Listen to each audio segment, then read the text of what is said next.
Welcome to bio मंत्रा बच्चों। आज हम लोग का लेक्चर 3 है और ये आपका आखिरी लेक्चर है। इसमें हम लोग सारे टैक्सोनॉमिकल एड्स के बारे में पढ़ेंगे, ठीक है। जो भी हर्बेरियम है, जूलॉजिकल पार्क है, बोटानिकल पार्क है, सारा कंप्लीट करेंगे। और नोट्स आप लोग बनाते चलिएगा, ठीक है, ताकि बाद में आपको नोट्स बनाने में ज़्यादा एक्स्ट्रा टाइम ना देना पड़े। तो चलो हम लोग चैप्टर स्टार्ट करते हैं। चलो समझते हैं कि टैक्सोनॉमिकल एड क्या होता है, ठीक है। टैक्सोनॉमिकल एड से आप ऐसे समझ सकते हैं कि जितने भी स्पीसीज प्रेजेंट हैं पूरे अर्थ पे, उसको अलग अलग क्लासिफाई करना और उनको प्रिजर्व करके रखना फ्यूचर स्टडीज के लिए। तो मेनली प्रिजर्वेशन आता है और फ्यूचर स्टडीज के लिए इंफॉर्मेशन गैदर करना इन प्रॉपर वे। तो ये सारे को कलेक्टिवली हम लोग कह देंगे कि ये टैक्सोनॉमिकल एड है। तो सबसे पहले हम लोग पढ़ रहे हैं हर्बेरियम, ठीक है। तो देखो बच्चों, हर्बेरियम हम सब ने अपने स्कूल टाइम में बनाया होगा, ठीक है। हर्बेरियम की फाइल सब लोग बनाते हैं। तो हर्बेरियम में जो सबसे मेन पॉइंट है उसमें क्या होता है कि प्लांट स्पेसिमेंट्स को ही हम लोग कलेक्ट करते हैं हर्बेरियम में। और उसको क्या करते हैं हर्बेरियम में, उसको ड्राई करते हैं, फिर उसको प्रेस करते हैं और उसको प्रिजर्व करते हैं। मतलब जैसे मान लो कोई आप पत्ता ले लिए, मान लो आम का पत्ता ले लिए, तो वो उसको सुखा के आप उसमें पेस्ट कर देते हो, ठीक है। और उसमें क्या होता है क्विक रिफरल सिस्टम। ये जो एक लाइन है इस पे आप लोग स्टार लगा लीजिए, क्विक रिफरल सिस्टम। मतलब सपोज अगर हम लोग को मैंगो के बारे में पढ़ना है तो मैंगो का हर्बेरियम फाइल उठा के देख लेंगे, तो उसमें उसके पत्ते, उसके फल, उसका जड़, उसके कितने स्पीसीज होते हैं, कितने वैरायटीज होते हैं, वो सब उसमें लिखा रहेगा, ठीक है। तो वो होता है क्विक रिफरल सिस्टम, मतलब तुरंत हम लोग उसमें से रिफर कर सकते हैं, देख सकते हैं। अब देखो कि ये जो पांच पॉइंट है, ये पांचों पॉइंट आपके हर्बेरियम फाइल में लिखी होनी चाहिए, मतलब वो मेंटेन होनी चाहिए रिकॉर्ड। तो देखते हैं कौन कौन सा है। सबसे पहला डेट, सपोज हम लोग आम का पौधा लिए तो सबसे पहले हम लोग देखेंगे कि किस दिन लिया गया है, वो डेट लिखा रहेगा।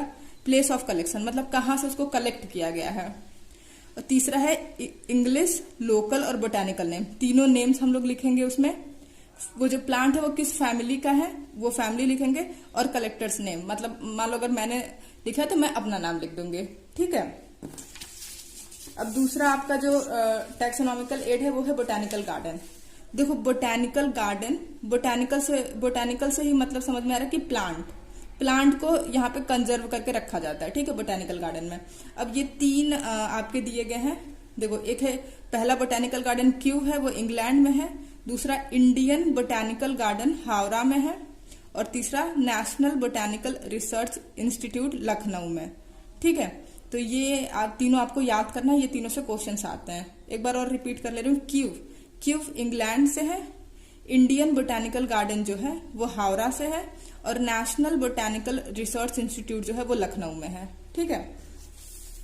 दूसरा आता है जूलॉजिकल पार्क्स। ये बोटानिकल गार्डन और ये जूलॉजिकल पार्क। तो इसमें प्लांट्स आएंगे और इसमें एनिमल्स आएंगे, ठीक है। देखो जूलॉजिकल पार्क्स में एनिमल्स को कंजर्व करके रखा जाता है। और इसमें क्या होता है, animals in zoo are kept in similar condition to their natural habitats, ठीक है। तो इसका मतलब ये हुआ कि सपोज हम लोगों ने जूलॉजिकल पार्क में हम लोगों ने लायन को रखा है, तो लायन का नेचुरल हैबिटेट क्या है, वो फॉरेस्ट में रहता है, ठीक है। तो जो लायन को रखने के लिए जो जू बनाया जाएगा उसमें बहुत सारे पेड़ उगा देंगे, मतलब उसको एक तरीके से वो जो जू रहेगा उसको भी फॉरेस्ट का लुक दे दिया जाएगा कि वो एनिमल को लगे कि हाँ मैं अपने नेचुरल हैबिटेट में ही रह रहा हूँ, ठीक है। तो ये एक लाइन आपका एनसीईआरटी में दिया समझने के लिए, तो इसको मैंने समझा दिया है, ठीक है। आगे चलते हैं। देखो म्यूजियम में हम बहुत सारे लोग गए भी हैं, होंगे, देखा भी होगा म्यूजियम। तो म्यूजियम क्या होता है, it is setup in educational institute, school से कॉलेजेस में सेटअप होता है। बड़े बड़े जो कॉलेजेस होते हैं उसमें म्यूजियम होता है, ठीक है। म्यूजियम में प्लांट्स और एनिमल्स दोनों को प्रिजर्व करके रखा जाता है। प्लांट है पी से, ए से एनिमल है, दोनों को प्रिजर्व करके रखा जाता है, ठीक है। अब म्यूजियम में क्या होता है, कंटेनर्स और जार्स में स्पीसीज को रखते हैं, या फिर कोई जानवर है उसको सुखा के उसको रखा सकता है। स्टफ्ड एंड प्रिजर्व का मतलब क्या है कि जैसे आप लोग देखते होगे कि जैसे हिरन है, ठीक है। तो हिरन का हम लोग ऊपर का उसका स्किन निकाल देते हैं और उसके बाद उसमें स्टफिंग करते हैं, उसमें कुछ भर देते हैं लोग और उसको प्रिजर्व करते हैं। और चौथा है स्केलेटन्स। बहुत सारे स्केलेटन्स भी रखे होते हैं कि ये इस जानवर का है, ये इस जानवर का, ये इस पंछी का है। तो ये सारा बताएगा कि कैसे कैसे मतलब प्रिजर्व करते हैं, ठीक है। इंसेक्ट्स को रखने का क्या तरीका है, they are kept in boxes after collecting, killing and pinning. मतलब कलेक्ट करके उनको मार दिया जाता है, फिर उनको पिन कर दिया जाता है। चलो अब एक नेक्स्ट टैक्सोनॉमिकल एड है, वो है की। ठीक है, की को समझते हैं हम लोग। तो की is used for identification of both plants and animals, दोनों का आइडेंटिफिकेशन इससे कर सकते हैं। और इसमें देखो it is based on the principle of similarities and dissimilarities. और दूसरा पॉइंट है contrasting pairs is known as couplet.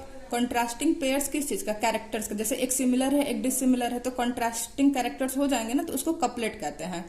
अब यहाँ पे लिखा है कि ये एक कैरेक्टर को एक्सेप्ट कर देता है, दूसरे कैरेक्टर को रिजेक्ट कर देता है। इसको समझते हैं कैसे।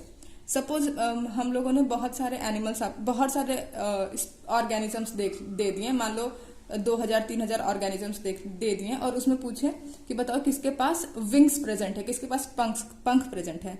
तो सबसे पहले हम लोग क्या करेंगे कि पहले जितने भी ऑर्गेनिजम्स है उसमें से देखेंगे कि कितने प्लांट्स हैं आपके और कितने एनिमल्स हैं। हम लोग को क्या देखना है, विंग्स हमको देखना है कि कितने ऑर्गेनिजम्स में विंग्स पाए जाते हैं। तो जाहिर सी बात है प्लांट में तो विंग्स नहीं पाए जाएंगे, एनिमल्स में ही विंग्स पाए जाएंगे। अब एनिमल्स में भी दो तरीके के कैटेगरी हैं, एक नॉन कॉर्डेटा है, एक कॉर्डेटा है। ठीक है, तो नॉन कॉर्डेटा में भी विंग्स नहीं पाए जाते हैं, तो इसको भी काट देंगे। तो देखो पहले प्लांट्स और एनिमल्स लिए, फिर एनिमल्स में ये एक नॉन कॉर्डेटा को चूज किए, एक कॉर्डेटा को चूज किए।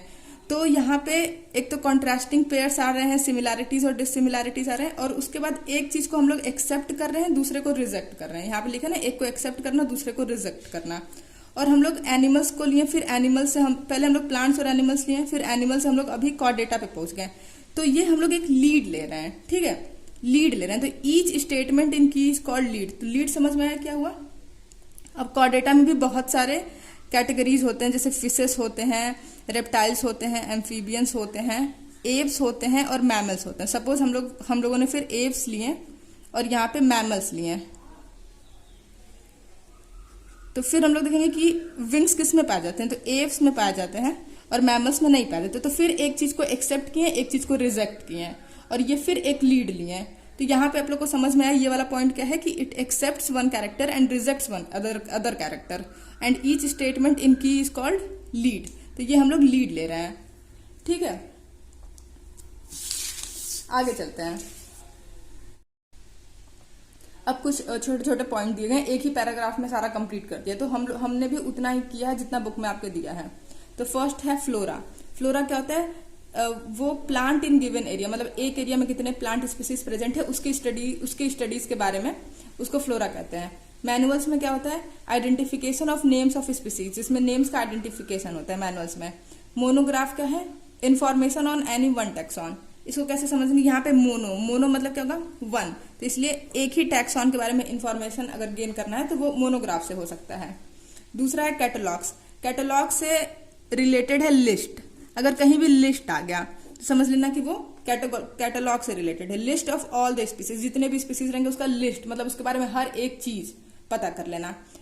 एग्जाम्पल मतलब अल्फाबेटिकल ऑर्डर में भी ये लिस्ट निकलता है। ठीक है, तो ये 4 पॉइंट कंप्लीट हो गया। तो बच्चों आपका ये लेक्चर यहाँ पे कंप्लीट होता है। अगर आपको कोई भी डाउट हो तो आप लोग कमेंट सेक्शन में जरूर पूछिए। Thank you for watching the video. Please like and subscribe.